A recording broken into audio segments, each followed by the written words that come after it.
നമസ്കാരം, ഞാൻ doctor Julie C Abraham, Sreenarayana institute of medical സയൻസിലെ ഡിപ്പാർട്ട്മെന്റ് ഓഫ് മെഡിസിനിൽ അസോസിയേറ്റ് പ്രൊഫസറായിട്ട് വർക്ക് ചെയ്യുന്നു. ഇന്ന് ഞാൻ നിങ്ങളോട് സംസാരിക്കാൻ പോകുന്ന വിഷയം മുതിർന്നവരിലുണ്ടാകുന്ന ആർത്രൈറ്റിസ് അഥവാ സന്ധിവാതം എന്ന വിഷയത്തെക്കുറിച്ചാണ്. സന്ധിവാതത്തെ നമുക്ക് രണ്ടായി തരംതിരിക്കാം. ഡീജനറേറ്റീവ് അഥവാ തേയ്മാനം മൂലം ഉണ്ടാകുന്നതായ സന്ധിവാതം.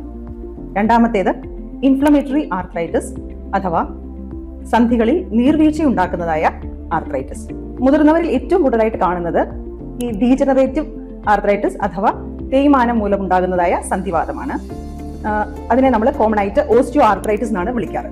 ഈ ഓസ്റ്റിയോ ആർത്രൈറ്റിസിന്റെ കാരണങ്ങൾ എന്തൊക്കെയാണെന്ന് നമുക്ക് നോക്കാം. പ്രായം കൂടുന്തോറും ദൈനംദിന ജീവിതത്തിൽ നമ്മൾക്ക് ഏറ്റവും ഉപയോഗം വരുന്നതായ സന്ധികളിലെ ബലക്ഷയം, അമിതമായ വണ്ണം, സന്ധികൾക്കുണ്ടാകുന്ന പരിക്കുകൾ, ഇതെല്ലാം കാരണത്താലെ സന്ധിക്കുള്ളിലുള്ളതായ തരുണാസ്ഥി അതായത് കാർട്ടിലേജ് അതിന് നാശം വരികയും അത് തുടർന്ന് നമ്മുടെ സന്ധികളിലുള്ളതായ ബോണുകൾ തമ്മിൽ കൂട്ടിയുരസുന്നതിനും അതുവഴി ബോണിന് നാശം സംഭവിക്കുന്നതിനും ഇടയാവുന്നു. ഇതിനെയാണ് ഓസ്റ്റിയോ ആർത്രൈറ്റിസ് എന്ന് പറയുന്നത്. വണ്ണം കുറച്ചു കൊണ്ടുവരിക, ജീവിതശൈലിയിൽ മാറ്റം വരുത്തുക, അതുപോലെ തന്നെ നമ്മുടെ സന്ധികൾക്ക് ചുറ്റിനുമുള്ളതായ പേശികളെ കുറച്ച് ബലപ്പെടുത്തുവാനുള്ളതായ ലഘുവായ വ്യായാമങ്ങൾ ചെയ്യുക. ഇതുവഴി നമുക്കതിനെ പ്രോഗ്രസ് ചെയ്യുന്നത് തടയാനായിട്ട് സാധിക്കും. അടുത്തതായിട്ട് ഇൻഫ്ലമേറ്ററി ആർത്രൈറ്റിസ് അഥവാ സന്ധികളിൽ നീർവീഴ്ച ഉണ്ടാക്കുന്നതായ ആർത്രൈറ്റിസ്.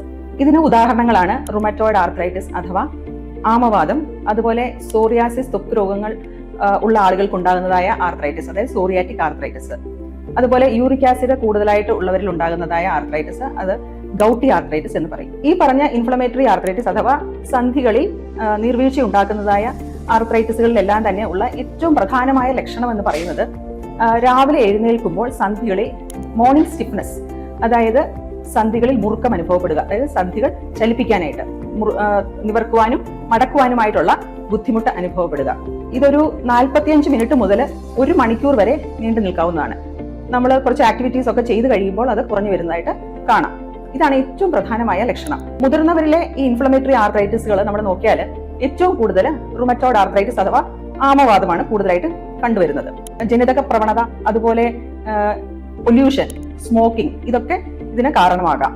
ഞാൻ ഈ പറഞ്ഞതായ ലക്ഷണങ്ങൾ ഏതെങ്കിലും ഒരു വ്യക്തിക്ക് ഉണ്ടെങ്കിൽ അവർ തീർച്ചയായിട്ടും ഒരു ഫിസിഷ്യനെ കണ്ട് രോഗനിർണയം നടത്തേണ്ടതാണ്.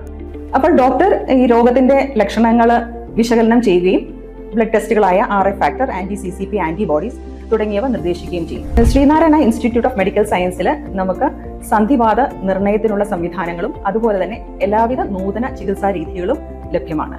നന്ദി, നമസ്കാരം.